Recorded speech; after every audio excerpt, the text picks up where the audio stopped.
Bonjour, c'est moi Charlotte et aujourd'hui nous allons regarder, je vais vous présenter 3 homophones en français. Alors, vidéo 1. So, everyone, hello, it's Charlotte here. Today I'm going to introduce to you 3 French homophones. So it's actually 3 sets of 3 words. Now, what is a homophone? So, a homophone is a word that sounds the same as another word, but they have different meanings. So it might be that the words are spelt differently, or it might be that they're spelt in the same way. But in this particular example I have on the board here, these 3 words are spelt slightly differently. And they're all nouns, as it happens in this one, but sometimes they can be adjectives or adverbs, nouns, or even, verb conjugation of some kind that all sound the same. So that's what we're looking at today. So here we have 3. Now I think if you're a beginner you might have heard, or you might know the meaning of at least one of these, maybe one of those 2. This one I think is a little bit more difficult. So, on y va. So, 1, 2 et 3 se prononcent de manière pareille, de la même manière. Foi, foi et foi. Numéro 1, c'est le foie. Comme par exemple le foie gras. Le foie gras. Ça vous dit quelque chose, ça? Le foie gras. So, foie gras, topical. Ce n'est pas une chose que j'aime manger moi. Mais on peut avoir, par exemple, le foie, c'est dans le corps des animaux. On peut manger le foie, par exemple le foie de canard, le foie de veau. These are not things that I like to eat myself, but le foie is the liver, as in the organ. So it's an important organ, but you may hear it, you may be more probably will hear foie being used, especially if you live in France or you're visiting in a culinary context. So foie gras, or duck liver or goose liver, or the liver of any animal that can be eaten. So le foie, le foie. So it's a noun and it's a masculine noun. Le foie. I was going to write liver with an F. Don't know what I was thinking there, so we'll just make that a funny F, a funny L. Voilà, liver. Doesn't make it very easy to understand. I wonder if I could just cover that with something. On va essayer. If I had a little bit of blue stuff here. Ah oui, voilà. Petit pâte à fixe. Super. Okay, so let's just try and block that out.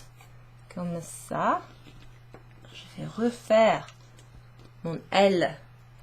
Ok. Ça marche pas mal des fois, ça.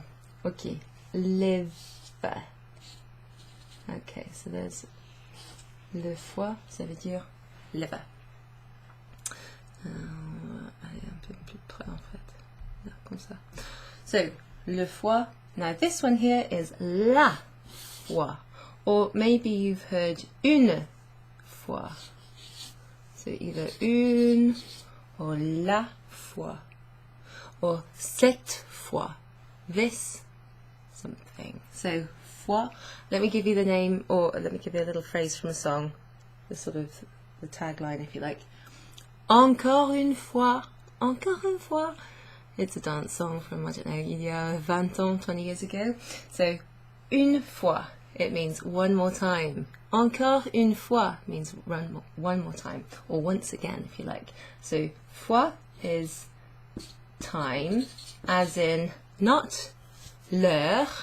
L'heure, when we're talking about time on a watch, for example, quelle heure est-il? That's the same word as the word for hour, as in 60 minutes of time. So, quelle heure est-il? On parle de l'heure. We're talking about the time. But here, time in English, I want to say. But here we have a different meaning. In French, une fois, that's time as in, let's think of a synonym, instance, or one occasion. So, par exemple, j'ai parlé avec Michel une fois. Je suis allée en Italie 10 fois. So I've done something so many times. So, or on so many occasions or instances. So, there's some synonyms for the meaning of fois. Le fois, le verb la fois, an occasion or a time that something's happened. So, that leaves this, doesn't it? So, let me give you an example. Le révérend a une grande foi en Dieu. Le révérend a une grande foi en Dieu. Now, who is Dieu? C'est qui Dieu? Ah, mon Dieu! So Dieu, you've probably heard of that before, that's a God. And if you have une foi, ou la foi, en Dieu, it means you have faith in God. It means that you're a believer. On est croyant. Okay, you're a believer. So it doesn't have to be just religious faith. This could be faith in someone, or a project, a plan, a partnership, a faith that you have in something. Okay, but it's often in a religious context. You'll hear that. So la foi. There's also a little expression which we're going to come across afterwards if we have enough time, which is a bit similar to mon Dieu, kind of. It's like a religious expression. It's ma foi, which kind of means my faith, which is a bit like goodness gracious, or heavens above, or gosh. A little cute explanation, yeah. So ma foi is something I think we're going to see if we have time. We're going to look at une virlangue. Okay, we're going to look at a little tongue twister, at least one if we can. Probably just one if I'm realistic. So we have le foie, comme foie gras. We have une fois, like encore une fois, ou j'y suis allée 2 fois. And then we have la foi en Dieu, par exemple. Okay, faith. So these are all nouns. That one's a feminine noun. That one's also a feminine noun, but with sans S à la fin. Mais ils se prononcent pareil. So they're all pronounced the same. Let's look at the next one. Which one are we going to go for? Okay, we'll go for this one. Okay. Numéro 2. Okay. Mal. Mal. Remember, they all sound the same, right? Because they're homophones. Homophones. No, homophones or homophone. Something funny is happening today. Mal, mal, mal. Mal. With a circumflex above it. So, what do you think they mean? Mal, mal, et mal. I don't know whether there's any point pronouncing them differently, really, because I mean they're homophones. I don't want to say homophones. No, homophone. Mal. Okay. Par exemple, j'ai mal à la tête, j'ai mal aux dents, j'ai mal au ventre. Okay. So mal can be a noun, a masculine noun. C'est le mal. So it can mean an ache, like a pain. Something is bad, if you like. It can also mean like evil. Fleur du mal, Baudelaire. I was looking for that book earlier, but I can't find it. Je l'ai trouvé par contre en italien. I fiori del male. Les fleurs du mal. So you'll find that Italian and other Romance languages have like similar structures and shapes to the language. So that male has the same kind of meanings in Italian as le mal in French. So if we're looking at it as a noun, it can mean a pain. So you'd say j'ai mal à plus an article plus the body part. J'ai mal à la gorge, j'ai mal à la tête, j'ai mal au bras, j'ai mal à la jambe, etc. So, avoir mal is to be in pain or to have an ache, specifically to have a bad something or other on your body. Le mal can be like evil or badness. So that's quite a conceptual kind of non-physical noun, if you like, but it's still masculine. So there's variations on meaning there, but it can also be an adverb. So, par exemple, ça va? Oui, ça va bien. Super. How is it going? Things are going well. Bien. Le contraire? Ça va mal. Non, ça va mal. Ça ne va pas mal. It's not going badly. So, mal can be, oh, I just realised I didn't like that, faith. So mal can either be ache or it can be evil. Or more commonly, you'll probably have heard it if you're a beginner or intermediate, it'll be the adverb badly or poorly. Badly or poorly. So often used in the context of how things are going. Ça va bien, ça va mal. So have bien and mal in your mind as being opposites, okay? They're a little pair. And you can use it, for example, with in other contexts, like j'écris mal, I write poorly. Or je parle français très mal. I'm speaking French very badly. But you can also use the opposite, it's positive. Je dessine très bien. So they're quite useful. So adverb, they're words that in English have ly at the end. Poorly, they don't always, because well doesn't have ly at the end, but poorly, quickly, slowly, that kind of thing. And often adverbs in French will have ment at the end, so lentement, rapidement. Okay, that's kind of the equivalent to the ly ending, which is on adverbs. It's the way in which something happens or is undertaken, rather than just describing it. Slow would be an adjective, slowly is an adverb. Fast, no, quick, quick would be the adjective, like the car's quick, but it is going quickly, so the adverb describes the action, it describes the way the verb is undertaking or being undertaken. Enough. So let's have a look at this one. This is la malle or une malle. So this is a feminine noun here. Feminine. Oh, I'll just put feminine and noun the other way around. You understand what I mean. So, une malle. Par exemple, ah oui, nous avons mis nos affaires dans une malle. So, une malle, ça peut être grande comme ça, ou peut-être petite comme ça, ou grande. Ça peut être aussi la malle d'une voiture.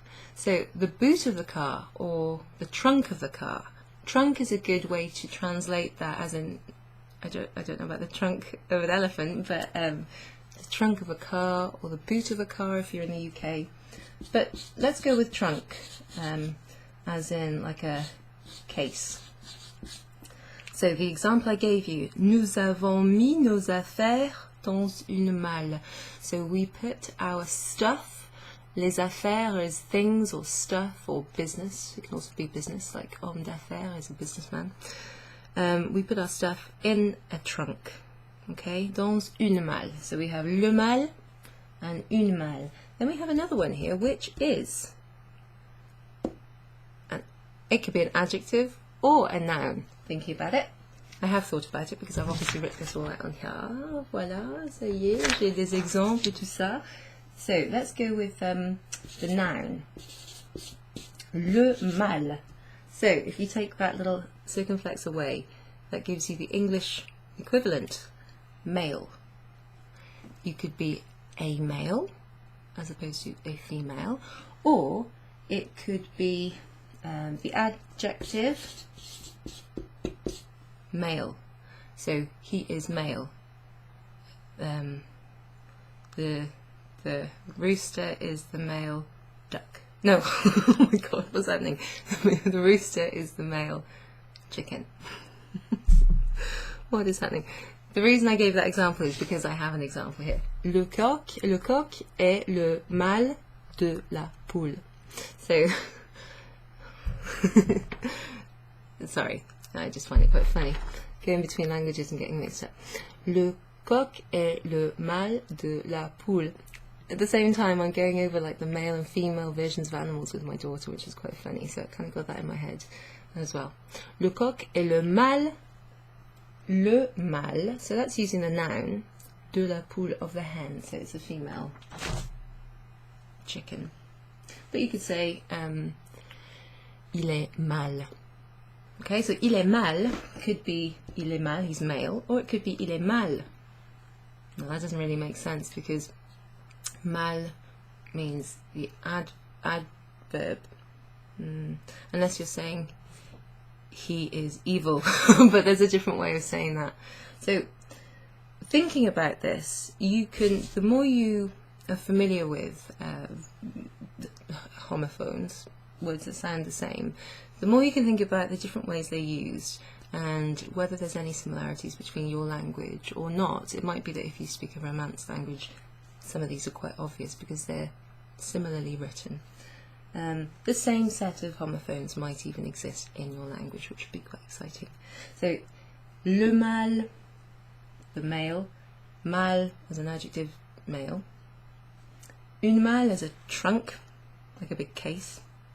And le mal can be like evil, or it could be used with avoir. J'ai mal à, j'ai mal au, or j'ai mal au, j'ai mal au genou. So when I'm saying j'ai mal à, that's the preposition à, okay, which means at or to. Right, so we've got foi, foi and foi, mal, mal and mal. I think we have time for the last one. I might just go onto a different page. Voila. Okay, so this one is a word or a sound, a homophone that you may have heard. So we've got, this is number 3, we've got cours, RT, and then we have cours, and then we have cours. Woo. Okay, so have a look at those. I'm just going to check something because I've thought of one of the meanings. I'm not going to give you all the various meanings for each of these if several meanings exist, but I will give you several that I think are quite useful. Just checking something there. Okay. Wait. Okay. Right, so, for example, je vous donne un cours de français sur les homophones. Je vous donne un cours. So even though that looks like it might be a plural word, like a noun, 2 or more of something, it's actually singular. Un cours, or le cours, is like a lesson. It's a lesson basically, as in you go to school and you have a French lesson, or you go to uni, or you go on Skype or onto YouTube and you do un cours de musique, par exemple, a music lesson. So it's like to do with tuition and learning. So that is a noun and masculine. Cours. Got an S at the end there. So cours here is a feminine noun, non féminin. La cour, or une cour. So the first thing that comes to my mind is like a courtyard, or cour de récréation. Okay, so a yard, it could be translated as a courtyard or a yard or a court if you like. So here's an example. À l'école, les enfants jouent dans la cour de récréation. So we call that a playground. You could call it a rec, I guess, which is short for récréation in English. So somewhere that you play. Cour. So I'm just looking at some of the various translations of cour. Courtyard. Stable yard, yeah, a yard. I think Americans and people in North America tend to say yard, where we might say garden or a place that's on your land. Playground, school ground. Yeah, okay, so the court as in of the court of the king, with courtiers, etc. So you might find it in kind of history books. La cour, as opposed to le cour. Cour. Cour. What else might be useful? Okay, if you were talking about courting or wooing, then you would say, you'd be talking about la cour. Yeah, so when we're talking about court as in the judicial court, you might also hear that as well. So there's lots of different meanings for la cour, and again, in English, for example, they're all linked together with their historical meanings and some romantic meanings, but also some modern ones as well. So, cour with a T. I'm just going to give you, I think, the adjective. This is the masculine adjective. So normally if you look in a dictionary or something and you find an adjective written, it'll be in the masculine form. If this were the feminine form, you'd add an E. So I might just put an E in brackets, which would be feminine. Now, that means short, okay? Like les cheveux courts, like short hair. What other context could you use it in? Let's have a look if I can find some examples. I've got some written here, I think. Oh, yeah, I wrote this one earlier. I thought this was quite good. Pour arriver à l'heure, okay, I mentioned l'heure. So à l'heure means on time. Pour arriver à l'heure, il faut prendre le chemin le plus court. So if you want to arrive on time, you've got to take the shortest route, or the shortest path, the shortest way. Court. Now I'm looking at the time, and I'm thinking what I'll do is I'll go back to the tongue twister. So you're not going to see all of these homophones in the tongue twister, but you'll see one which I think is quite good. So, court is short as opposed to long. You might also hear bref as well, which means brief, as in something that doesn't last for a very long time, brief duration. Un cours is like a lesson, a bit of tuition that you've had, like when you go to school, a class if you like, but it could be private, it doesn't have to be in a group. And une or la cour is various things. It could be like the place that you go to for like a judicial process or a hearing, and it could be like a schoolyard or a yard or a courtyard of some kind. So quite useful. Then we had mal, and mal. Le mal could be an ache, or it could be evil if we're talking like in large sort of non-physical terms. Theoretical kind of terms, I can't quite think of the word. Une malle is a big trunk or a case. It could be the boot or the trunk of a car. And le mâle can be an adjective, the male of the species. The male would be the noun. Male as opposed to female. Okay, so adjective. And then we've got fois, and fois. Le fois is liver. La fois or une fois is time, as in an occasion or instance, the number of times you've been somewhere. And la fois is faith. So with that in mind, hopefully I've got the one that I need. Ah oui! Okay. So I'll read this and see if you can make sense of it. Ok, écoutez. Il était une fois un homme de foi qui vendait du foie dans la ville de Foix. Il dit, ma foi, c'est la dernière fois que je vends du foie dans la ville de Foix. Okay, did you follow that? Let's have a look. So, il était une fois. So that means basically once upon a time, or there once was. One time, there was. It was one time. Okay, so it's kind of similar to the English. Once there was. One time there was. Remember, une fois can be translated as one time or once. Okay, we've got the two in English. Once, un homme de foi, a man of faith. okay, God-fearing man, a man of faith. Qui vendait du foie, who sold or who would sell or who used to sell. This is the imperfect tense. You'll get that a lot in stories and limericks and little anecdotes and things. Once upon a time, or there once was a man of, or once a man of faith who sold du foie. What's that? Sold liver. He sold liver in La Ville de Foix. So there is a place called Foix. I haven't checked out where it is, but it's somewhere. Il dit, so he says. And these little things are the guillemets, which is like the French equivalent of speech marks. Ma foi, there it is. Goodness, or gosh, that kind of thing. C'est la dernière fois que je vends du foie dans la ville de Foix. It is the last time. Ah, la dernière fois. So when you're saying next time, last time, etc., because it's une fois or la fois, the word dernière agrees in gender. So la dernière fois means last time, and la prochaine fois with an e on the end of prochaine would be next time. So à la prochaine fois, that's the way that I sign off my emails sometimes, or my videos even, until the next time. So une fois.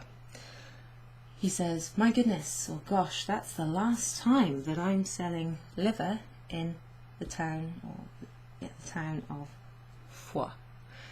Il était une fois un homme de foi qui vendait du foie dans la ville de Foix. Il dit, ma foi, c'est la dernière fois que je vends du foie dans la ville de Foix. I like that. I think it's great fun.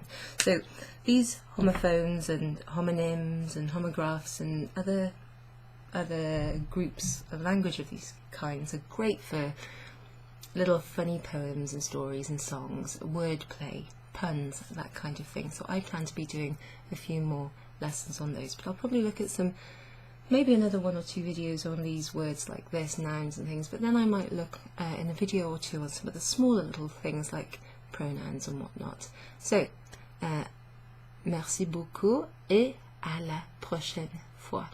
Until next time. Au revoir.